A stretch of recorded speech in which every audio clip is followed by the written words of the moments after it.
الله الله الله. بسم الله الرحمن الرحيم.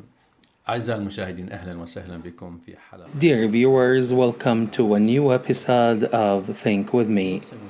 Today we'll be thinking about Al-Adiyat, Surah of the Holy Quran.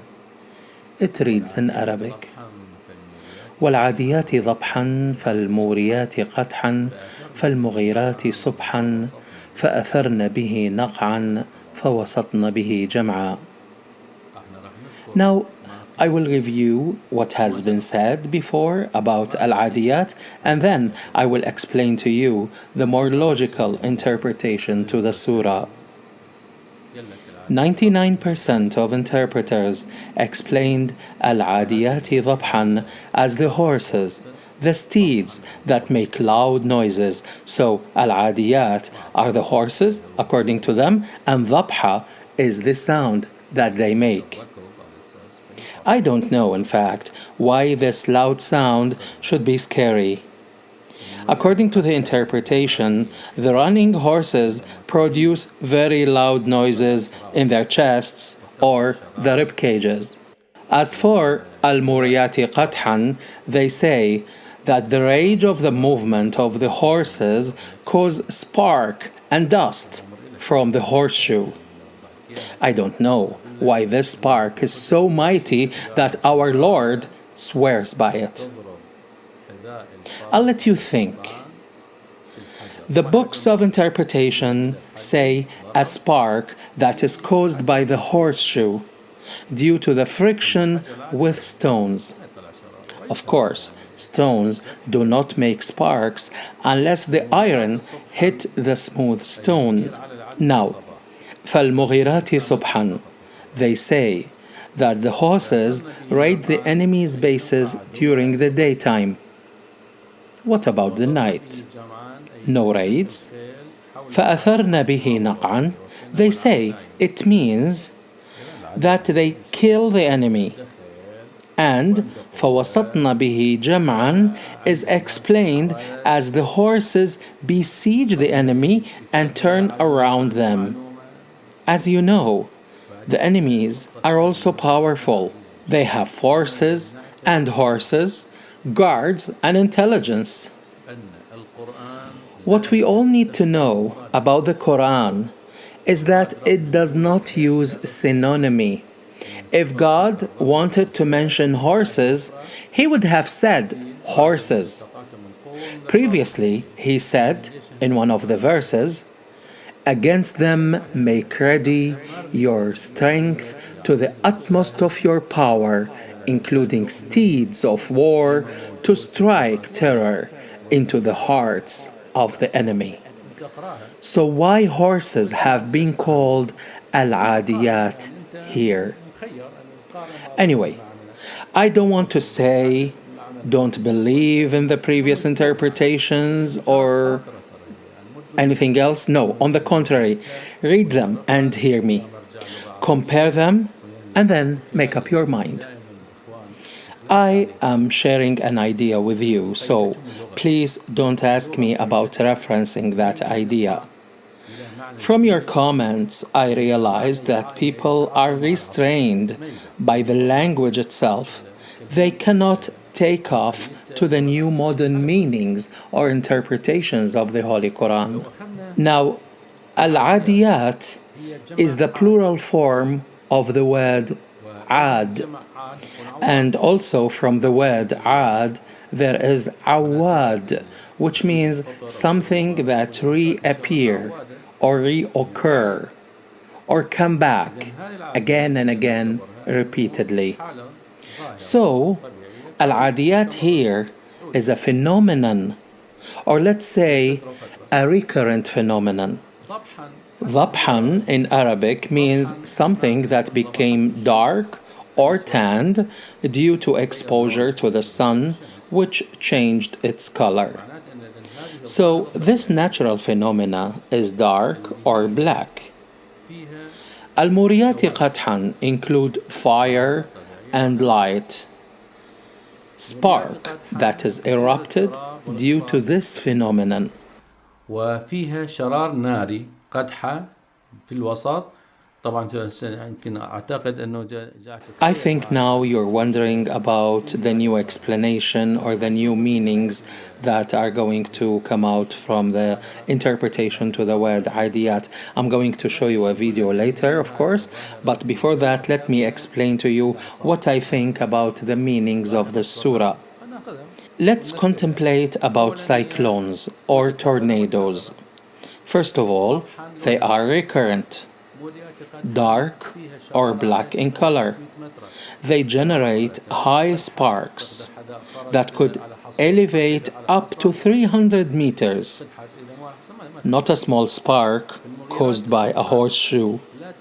Not a small accidental spark caused by a horseshoe. Al-Mughirati Subhan doesn't mean during the morning. In the Arabic language, the word sabbaha means someone who came to people. God in the Moon Surah says, "And there came upon them by morning in an abiding punishment." It doesn't mean tomorrow. It means, "Thus it came unto them." That is the meaning. أثرن به نقعا means that the tornadoes, if they hit a city, whether coastal or non-coastal, they will cause heavy rains and floodings. It is a destructive power that brings death and displacement. فوسطن به جمعا means that the storms are moving winds in the shape of a vortex or vortices. The vortex collects the surrounding objects in the center, so it is an upside down cone. The tip of the cone will be down to gather speed due to the whirling movement. This extensive speed would pull up objects from the ground like horses, cars, trucks, etc. The magnitude of the destruction is very significant. Of course, we see them on TV because they don't happen in our part of the world, but tornadoes are largely prevalent in the United States, for instance. So this phenomena that is black in color and cause dust, storms, rain, fire, and high sparks, and raid cities and coastal lines, bring death and destruction, uproot trees, and destroy large masses of land. So this phenomena that God is swearing by is black in color, cause dust, storms, rains, fire, and high sparks. It raids cities, coastlines, bring death and destruction, and uproot trees and destroy large masses of land.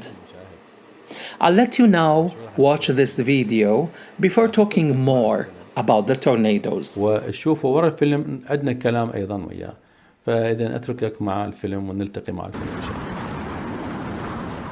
There are few more frightening sights on Earth than the snaking shape of a tornado racing across the landscape, causing carnage and devastation to everything in its path.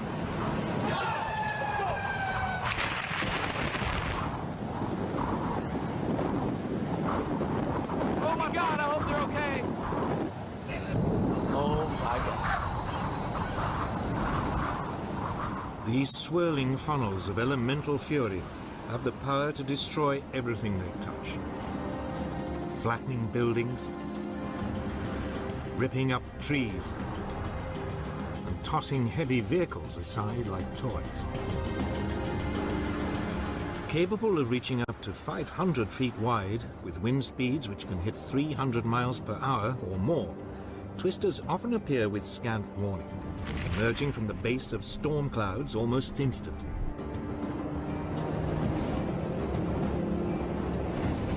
And they can last for hours. Traveling erratically across the landscape, these vicious vortexes can carve damaged paths in excess of 1 mile wide to several hundred miles long. Tornadoes are tempests of such destructive ferocity, they have no equal in nature. Tornadoes are one of nature's deadliest forces. No other weather phenomenon can match their sheer fury, speed, and destructive power.